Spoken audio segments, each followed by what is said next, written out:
Trump நம்ம மக்களை எல்லாம் வெளியேற்றுறாருல, அதை விட கொடுமையானது இந்த விகடன் வலைத்தளத்தை முடக்கிறது.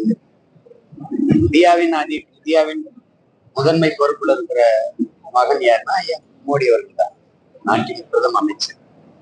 அவரை அவர் நாட்டு குடிகளை வலுக்கட்டாயமா திருப்பி விலங்கிட்டு அனுப்புனதுன்றது அவருக்கே இட்ட விலங்குதான்.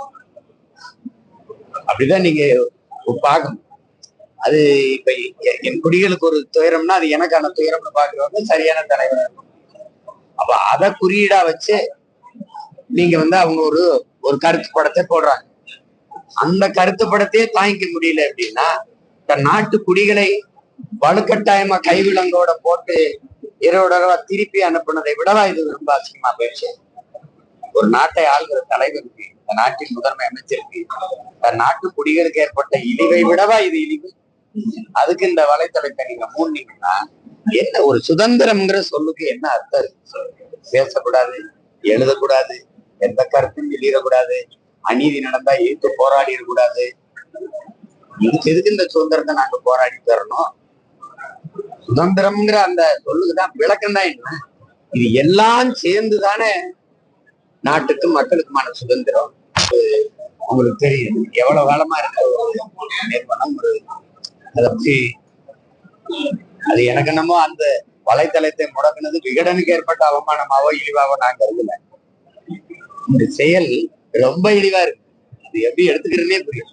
இத கூட தாங்கிக்க முடியாத ஒரு தலைமை எப்படி உயர்ந்த பொறுப்புக்கு வருமே?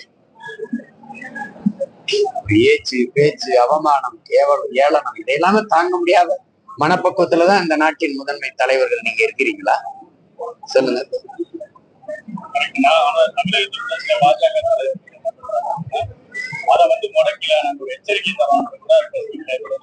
என்ன எதுக்கு எச்சரிக்கிறீங்க?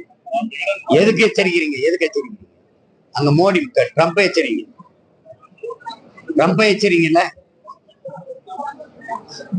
என்ன எச்சரிக்கை? உங்களுக்கு எதிராக எது பேசினாலும் எச்சரிச்சுருவீங்க.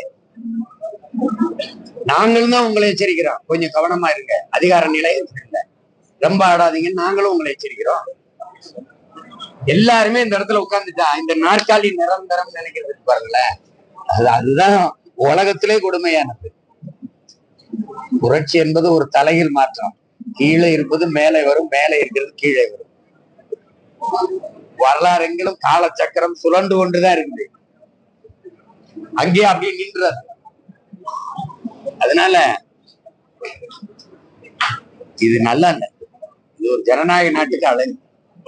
தேசிய கல்வி முழுமையாக தமிழகம் ஏற்றுக்கொண்டால்தான்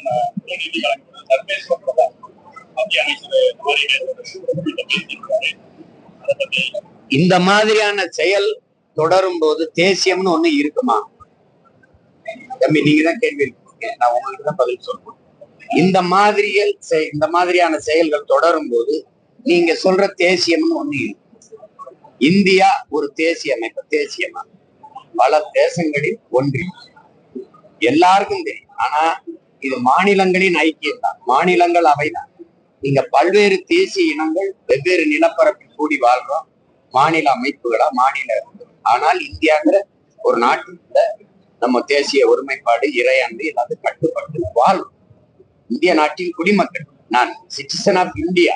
ஆனால் என் நேஷனாலிட்டி தமிழ், உங்க நேஷனாலிட்டி தெலுங்கு, உங்க நேஷனாலிட்டி கன்னடம். நாங்க எல்லாரும் சேர்ந்து இந்த நாட்டின் குடிமக்களா இருக்கோம். பல மொழி பேசக்கூடிய இன மக்கள் இங்க நிறைந்து வாழும். ஒவ்வொரு மொழிக்கும் ஒரு கலை, கலாச்சாரம், பண்பாடு, வாழ்க்கை முறை, வழிபாடு இப்படி எல்லாருக்கும் இருக்கு. ஒரே இனத்துக்குள்ள, நாங்க தமிழர்களுக்குள்ள ஒரே சமூகம் அமைப்புங்க, சாதிய குடி கட்டமைப்பு, தேவர் அப்படின்னு வச்சுக்கோங்க, முக்குளம். 3 விதமான சடங்கு முறைகள் இருக்கு. கல்லர் அக்கா மகளுக்கு திருமணம் பண்ணும், மறவர் அக்கா மகளை பண்ண மாட்டோம், சேர்வார் அகமுடையர் அக்கா மகளை திருமணம் பண்ணுவோம். இங்க திருமண முறை ஒண்ணு, அங்க திருமண முறை ஒண்ணு. இங்க வழிபாட்டு முறை ஒண்ணு, அங்க வழிபாட்டு முறை ஒண்ணு. உங்களுக்கு விளங்குதா? நாங்க ராமநாதபுரத்துல சிவகங்கையில திருமணம்னா கறி வெட்டுவோம், கிடா வெட்டுவோம். கல்லர்கள் அங்க சைவம் போடுவாங்க. இப்ப இந்த ஒரு குடிக்குள்ளேயே இவ்வளவு கலாச்சார வாழ்க்கை இந்த முறைகள் இருக்கும்போது நீ எல்லாம் முடிச்சுக்கிட்டு ஒரே சட்டம், என் சட்டையும் உன் சட்டையுமே ஒன்னால, என் சாப்பாடும் உன் சாப்பாடுமே ஒன்னால, நீ காஞ்ச வரட்டி திம்ப, சப்பாத்தி திம்ப, நான் அதை திங்க மாட்டேன். இது கட்டாயமா சாப்பிடுவேன். பல மொழி பேசக்கூடிய மக்களினுடைய நாடு. அந்த எல்லா மக்களினுடைய மொழிவழி தேசியங்களுக்கு முன்னுரிமை கொடுக்கணும். ஆனால் அம்பேத்கர் அரசியல் சாசனத்தை வகுக்கும் போது இதுக்கு முன்னாடி இது இருந்ததில்லை, நாம உருவாக்குறோம்.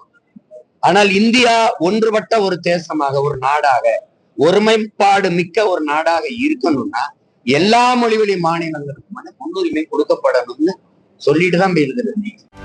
செய்திகளை உடனுக்குடனும் துல்லியமாகவும் தெரிந்து கொள்ள சப்ஸ்கிரைப் பண்ணுங்க.